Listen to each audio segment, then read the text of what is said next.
This is Dov Byrne with Principles of Finance, BA 360, and I am going to complete test number 1. I'm entering in the month I was born and the year I was born to get a unique discount rate and interest rate for this exam. Here in problem number 1, first thing we need to do is calculate our profit after taxes, and that equals our annual sales from the food truck less all of our expenses, cost of goods sold, selling, general and administrative expenses, and depreciation. So our profit before taxes for truck A is $285. It's the sales minus the expenses. Our taxes are calculated as profit before taxes multiplied by our tax rate, and we want to make that tax rate an absolute reference by clicking F4. And our profit after taxes equals profit before taxes less our taxes. And since we've used absolute references, we can just copy or just grab the handle and drag over to calculate truck B's information. To calculate annual cash flows, we start with profit after taxes, and then we add back our non-cash expenses, which in this case is depreciation.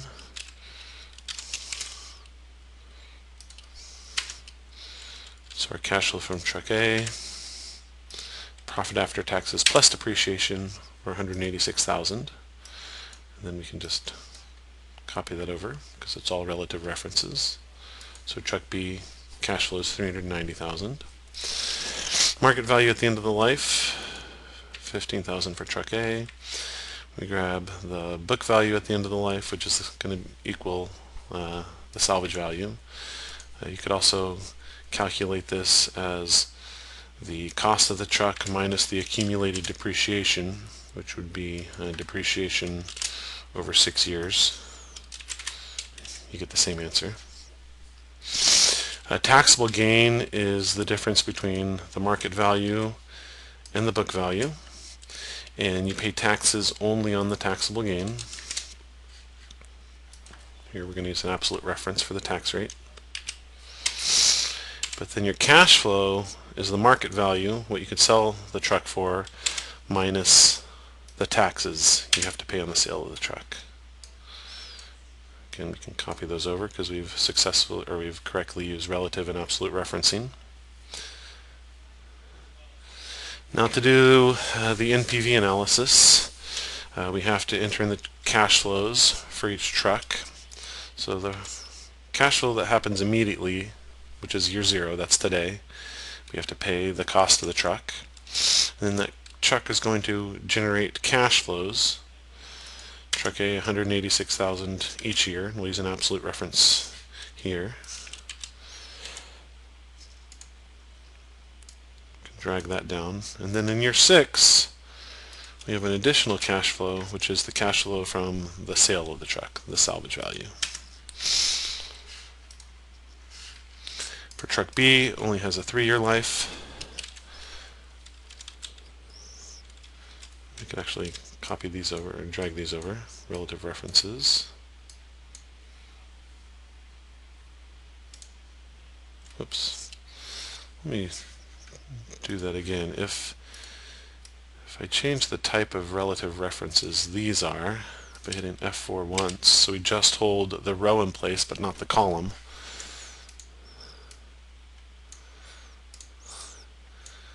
then I can drag it all over, and then I can add the cash flow from the salvage value for truck B to year 3. Notice we're not buying 2 trucks. We're buying 1 truck, and we're using equivalent annuity cash flow to figure out which truck we should acquire. To do equal annuity cash flow, we first calculate the net present value of these 2 cash flows. So the cash flow at year 0 don't need to be discounted. They're already in present value dollars because year 0 is today. So we simply take the cost of the truck and then add the net present value of the future cash flows discounted at our discount rate, absolute reference for the discount rate. Then we just drag the future cash flows, and there's our net present value for truck A. And then to complete the to calculate the equivalent annuity cash flow, we have to calculate the payment based on the same discount rate, and then the number of periods is the life of the truck, and then the present value is this NPV we just calculated. And there we get equivalent annuity cash flow for truck A. And we've used our absolute references and relative references correctly, so we can just grab the handle and copy it over and get the equivalent annuity cash flow for truck B. So we can see that buying one truck B gives us an EAC of $313,000, and so clearly we would like the higher cash flows, so we will choose to purchase truck B. Moving on to problem 2, we have to take link to the cost of truck B and the life of truck B and the salvage value of truck B.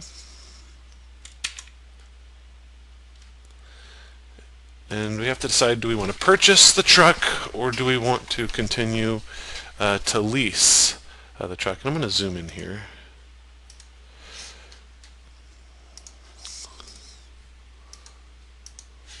There we go.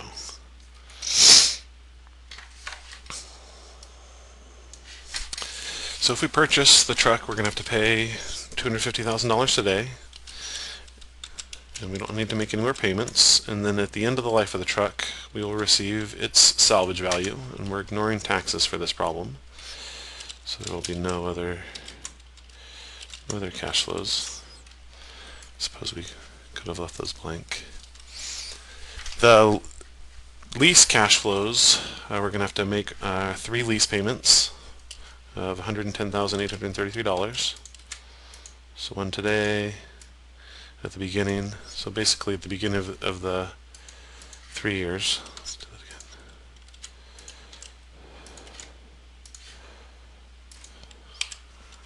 I'm redoing this so I don't have the lines between the cells. So there's the lease cash flows. Here are the if the purchase cash flows.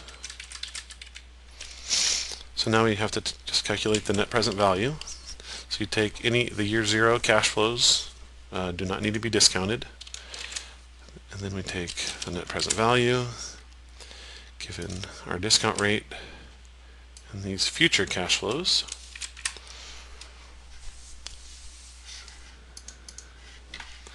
That gives us the net present value of the costs, and we could turn this, we'll leave it negative because we're looking at net present value of costs.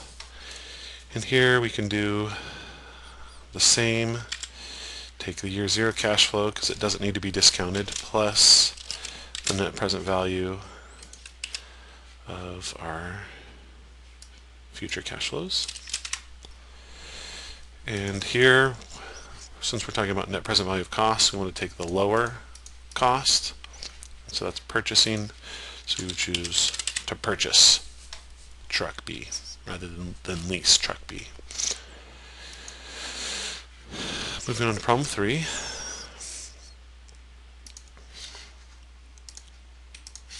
Here we have to save money for our truck, and we're already starting with $1,000. So again, let's bring over the cost of the truck.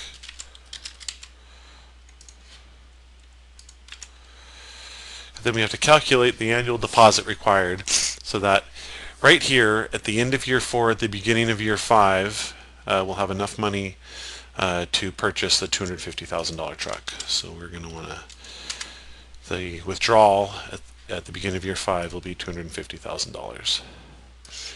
So here to calculate the annual deposit, that's going to be the payment function, and we're going to use the rate 2.1976, And then the number of years, we're going to do 5 annual payments, and we have a present value of $1,000, and we have a future value, the value we need to have in the future, of $250,000. And then we are making these deposits at the beginning of the period. So we need to enter in a 1 here rather than leaving it blank or having a 0, because these payments are occurring at the beginning of the year as opposed to at the end of the year. So now we can link to our deposit, an absolute reference. We can calculate interest earned. Interest earned would be the sum of the balance at the beginning of the year plus our deposit multiplied by the interest rate. And then balance at the end of the year is going to equal the sum of balance at the beginning of the year plus deposit plus interest earned. And then what we end year 0 with, or end year 1 with, at the beginning of year 1, or I'm sorry, at the beginning of year 2 at the end of year 1, we'll have 48,659. We will make the same deposit. We'll calculate interest the same way. Balance at the beginning of the year plus the deposit at the beginning of the year times the interest rate. And then the balance at the end of the year is going to equal the sum of the beginning plus the deposit plus the interest earned. So now I can grab the handle, drag these cells down, and you can see that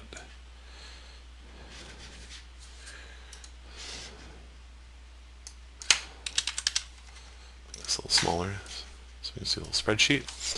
Now we can see that at the beginning of year 5, which is 5 years from now, today is year 0, 1 year from now is the end of year 1, the beginning of year 2.